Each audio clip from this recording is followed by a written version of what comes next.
Hey, this is Kyle. Thanks for coming back and joining me for some more videos for our content marketing class.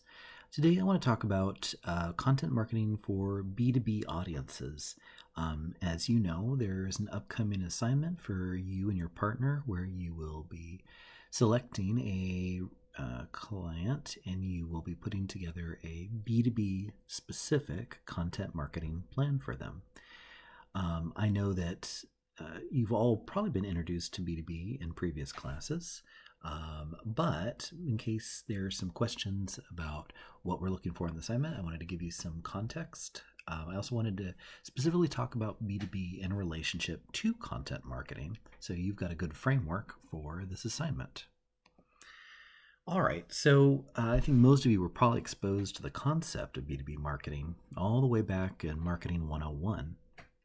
But since we don't really have a full class in B2B here at Bellevue College, most of the assignments you will complete in most classes are consumer-centric. We're just going to take a few minutes to review some basic concepts.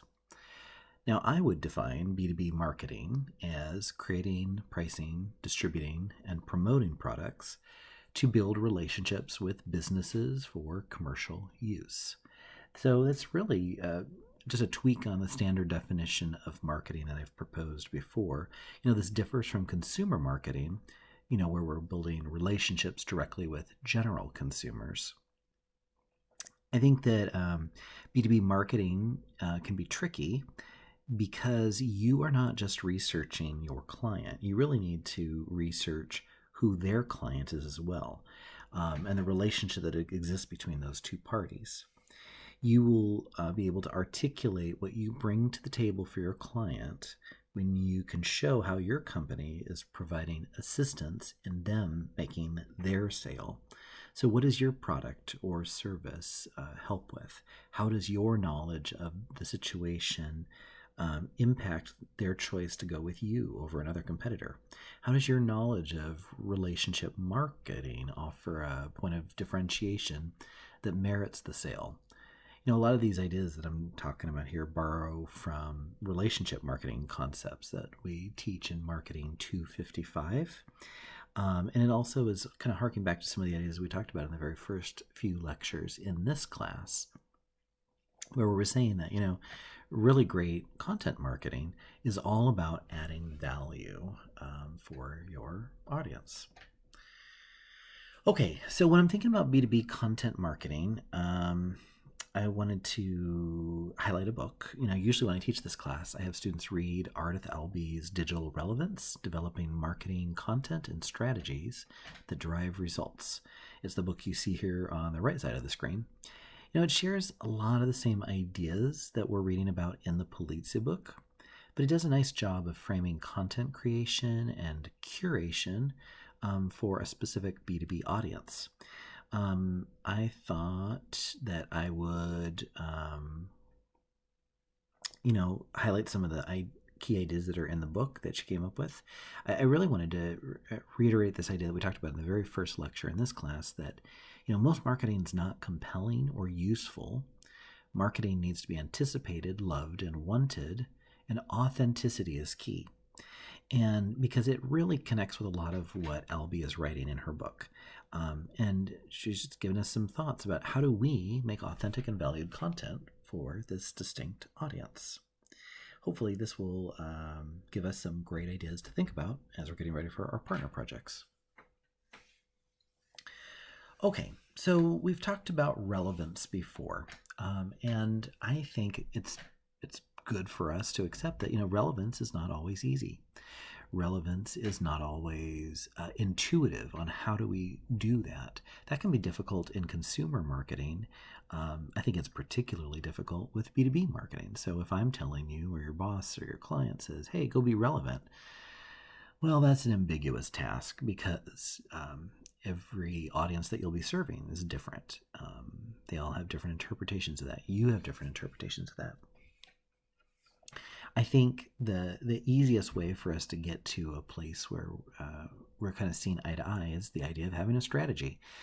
You've taken enough classes with me before, you know that I will keep going back to that idea of strategy. Because if you just start building out these content pieces and just, assume that whatever you came up with, no matter how good the creative is just going to resonate with the audience, it's just going to make sense to them. Well, that's a very dangerous assumption. Because when you're doing that, if you're just kind of going straight to the tactic and thinking about what is the content piece going to look like, that content piece exists in a vacuum. It is not working with other pieces to tell a holistic story. It is not building the brand. And you want to do that. You want all of your pieces to work together in some kind of synchronized fashion. Because if you do not do that, how do you think that you're really going to communicate to your target audience that you are authentic, that you are providing them real, valuable content that is connected with what they need, with what they're looking for? And I think it's going to be very, very hard to do that. Albie talks about how B2B audiences specifically want right time relevance. And what that means is, B2B audiences is even more attuned to like that purchase funnel, where they are, what stage, whether it's awareness or consideration or whatever terms you want to use, because there's so many different versions of that purchase funnel. But, that B2B audience is really specifically knows where they are. I'm just becoming aware. I am now considering different options. I am ready to purchase and pull the trigger. And when you know where you are, you know what kind of content you need to help you move on and do the next step. She's talking about the importance of context is a cornerstone of relevance. Because I was kind of hinting on the last slide, or not hinting, just saying outright, B2B audiences are often smart. They know more about marketing. They understand where they are in that purchasing funnel. They also know what kind of content that they would like to get. They are looking to get specific answers from you. They're seeking out content and they want it to answer the questions they have. They may not like the idea of you giving them additional pushy sales messages, where instead of you start off, answering the question that you expected they wanted, but then you keep going and we're great, and here's more about it, and here's more about it. If that's not relevant to them, if it's not what they want right now, all you're doing is you're undoing the helpfulness of your sought out content that they were exposed to before. Albie talks about, there's a real benefit in technology because now it's much easier for us to know our audiences. But there's a downside to that because, now we also really need to understand what is the context of all these different users. I think a lot of people, when they're thinking about trying to break out audiences, they just jump right into demographic data. Oh, we're going after men who are 18 to 25 that live in the Seattle area. It's just, they're just slices of information based upon you fit into this subset. When we look at behavioral data, like actions you have taken, experiences you've had in relation to the brand or the product, or needs that you have in your life, well, when we understand behavior, it's really getting us to a much more targeted audience where we kind of understand who you are and how you're engaging with us as a brand or with our product or service. That's going to give us more context, and therefore you're getting more useful information, kind of applying that to try to understand who you will be targeting. I really liked this idea that she put forward. Memories are selective. Now, I guess that's not revolutionary, right? Because we understand that people remember some things slip out of their minds. The brain can only hold so much information. But when you think about it in terms of brand experience and how do we engage with brands, people are going to remember what's really great or really awful. They don't really spend a lot of time committing to memory your mediocre experience with a brand. So if everything that is actually going to stick with them is what was really terrific or really horrible, you got to think about, we got to make some great experiences, and we absolutely have to avoid the horrible ones. And that'll get you to start thinking about what actions you can take that not just provide value, but how does it reflect on your ability to understand what that target audience wants, What are their desires? Every time that you're creating a content piece, you can't make it perfect. You got to move fast. You got to throw things against the wall and say, hey, let's see what happens. I get that. But you also have to accept the very real truth that every single content piece you can put out there could end your relationship with that B2B audience. All it takes is one wrong step. And that's really true with B2B because they're more focused on their buying. They're not going in to just buy like a sandwich for lunch. They're thinking about a commitment of buying lunch meat for 5 years at a one set price for their deli. So that purchase could be enormous, hundreds of thousands of dollars, a commitment. If they get it wrong, it could be the end of their business.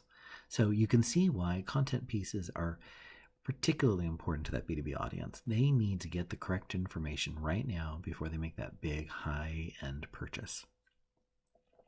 I talk about strategy all the time. People roll their eyes because they don't like doing it, but it's not a joke. It's not an afterthought. If you are building the content without the framework, you are basically engaging in gambling, and gambling with very bad odds. And if you don't worry about job security, you don't need to be making money and paying the bills. I guess you can do that. But most of us take jobs because we do have bills to pay and we do want security. And marketing has a lot of opportunity, but it has a lot of high turnover where people lose their jobs.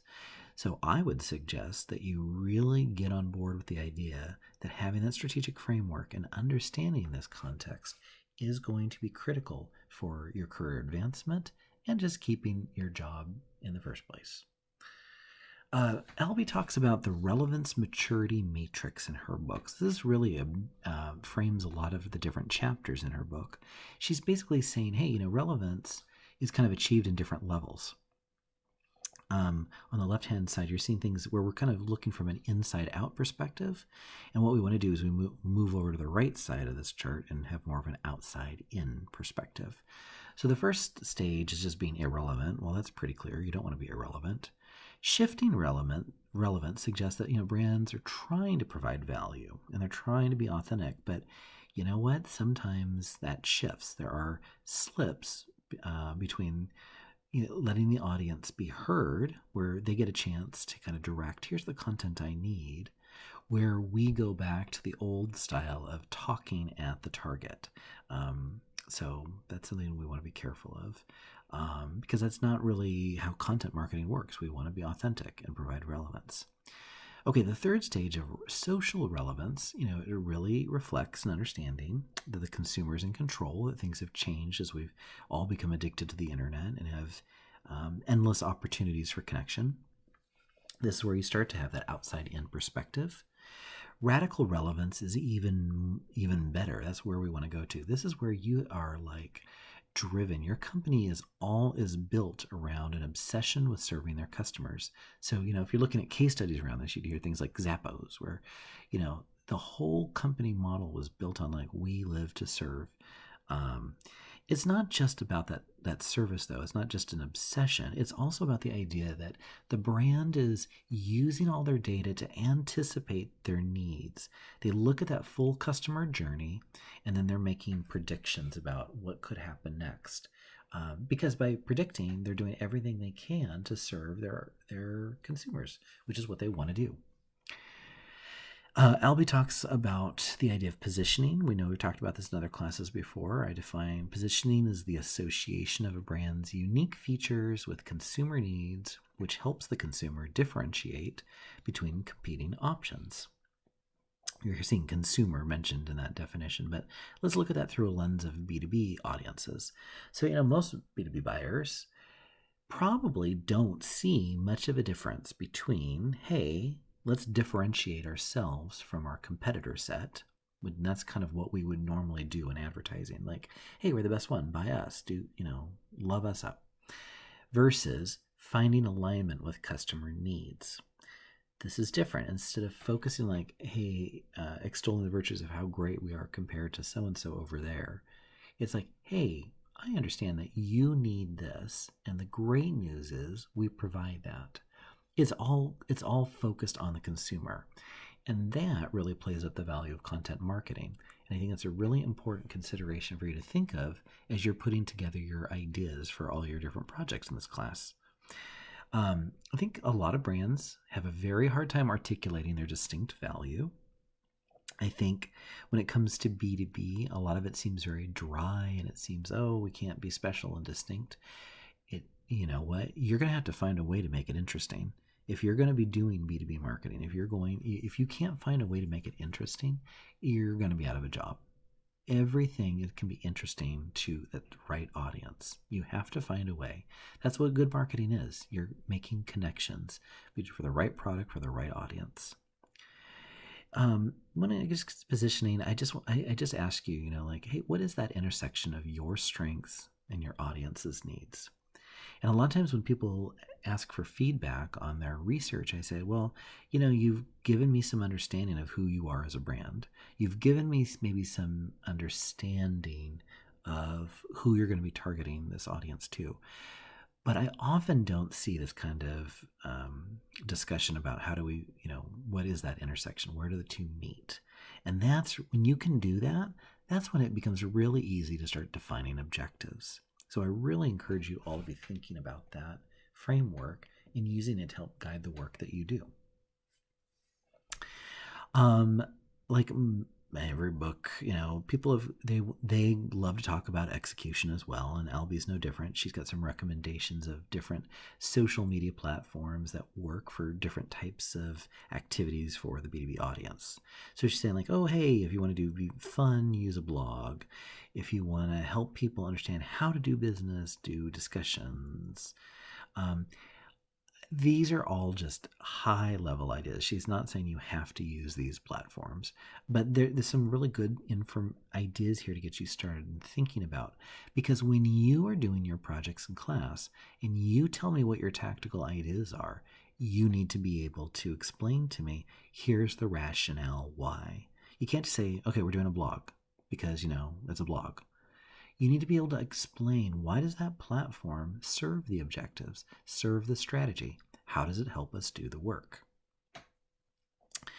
And I really like this point she made in the book. Regardless of which platforms you use, there needs to be consistent messaging across channels. Because remember, platforms is just where you happen to put the content. It all needs to be working in an integrated fashion to help make that objectives and strategy come to life. The final idea I wanted to highlight from Ellie's book is that marketing is for everyone. We talked about this in the relationship marketing class. You're not just talking to consumers. You got to get everybody on board. You want to make employees excited to talk about who you are. Content marketing is not just for the marketing role. If you work for a brand, you care about that brand, you explain the value of that brand to whoever is a potentially right audience for what you bring to the table. You want to give freedom to all of the people on your team. You want everyone to emphasize their particular strengths, their individual expertise. But that can get chaotic real fast. So it's really good to be thinking about doing content audits, what we've talked about, thinking about the customer journey and thinking about how all these different touch points fit into that. You really need to get executive buy-in.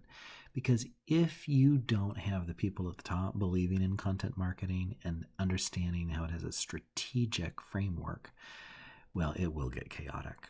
And the content marketing will never really work that well for your company. You got to get senior leadership to buy in. I think if you've got a healthy company, everyone on board should be able to articulate the value that they offer and how it relates to customer needs. Okay, I got more to talk about in content marketing, but we're up to 19 minutes already, so we're going to make that the end of part 1. If you've got any questions, don't hesitate to reach out to me. I would love to talk with you, and I'll be back real shortly for part 2.